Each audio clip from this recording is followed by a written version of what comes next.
Hello, I have both vintage watches here, the Elgin and the Waltham. So we're going to do the care and winding and setting, and then both are similar. In fact, they're exactly the same. So if we do one, we can do the other, but we'll do them both.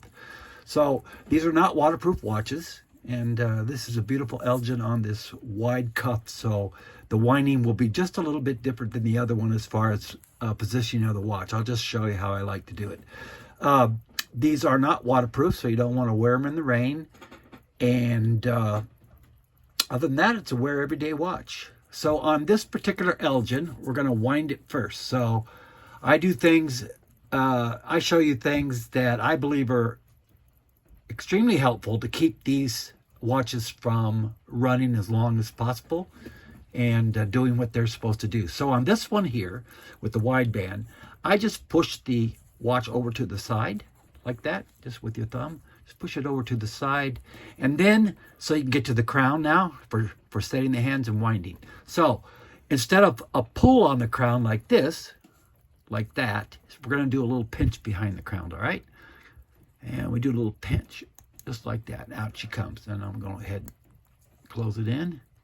Pinch behind the crown. It'll be the same way on the other watch, the same way on all these early turn of the century watches. So push it back in. Now we're going to wind the watch first. So we don't want to wind them back and forth like a modern watch. We're just going to wind in the forward or clockwise direction until it's tight.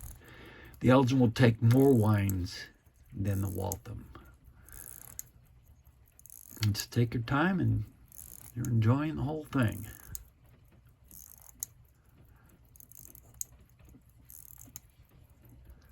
There we go. We're tight. So once you'll feel it tight, then leave it where it is. Now we're gonna set the hands. So again, it's a pinch on the crown, all right, and we're gonna move the hands in the forward directions. We don't want to go backwards. We just want to go in the forward directions. That keeps all the parts, can and pinion, everything moving in the same direction. So as time goes by, they don't pick up any debris. So go in the forward direction. It's a beautiful watch. And it's 9 o'clock. We're going out today. When you get to the 9, whoops. Sometimes I'll do that. Do it again. They will do that. So, I'll get it. I didn't pull it out. There we go.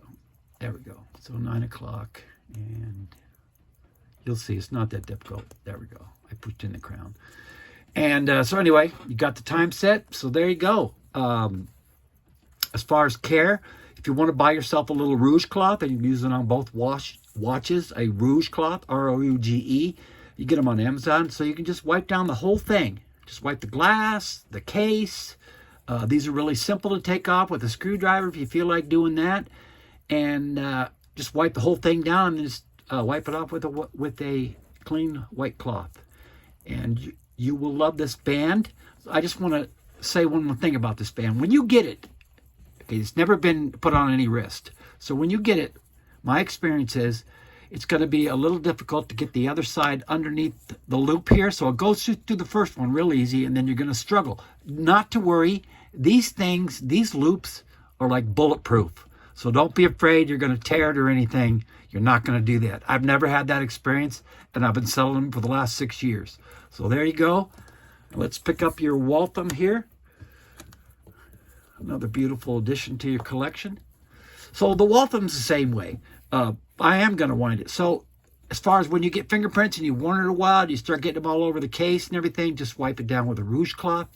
I like to keep the rouge cloth off the lighter part on the band, just because it gets that little bit of rouge on there and it gets a little bit dingier looking earlier. So wipe it down with the rouge cloth, wipe it off with a nice clean cloth, and there you go. So we'll do this one now. Same way, not a waterproof watch, all the other things I said on the other one. And so we're going to wind it. This is going to feel completely different, the crown, than your other one on your hands. So wind it in the one direction. The Waltham's going to take about 3 of these less than the Elgin.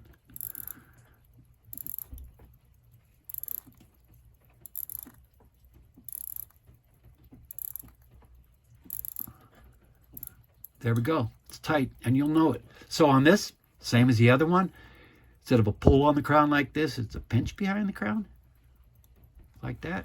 And it's a nice solid click. Both of them have that nice solid click. And we'll do it one more time. One more time, and we'll set the hands to 9 o'clock in the forward direction.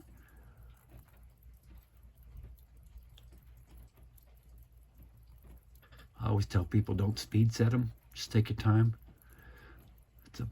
It's a vintage moment. There we go. It's 9 o'clock.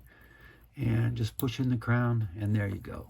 And you'll find using the Elgin too, you're not going to, I get kind of fiddly when I do the videos in front of the phone. So you won't have a problem with the Elgin. And there you go. 2 beautiful watches for your collection. And I thank you very much.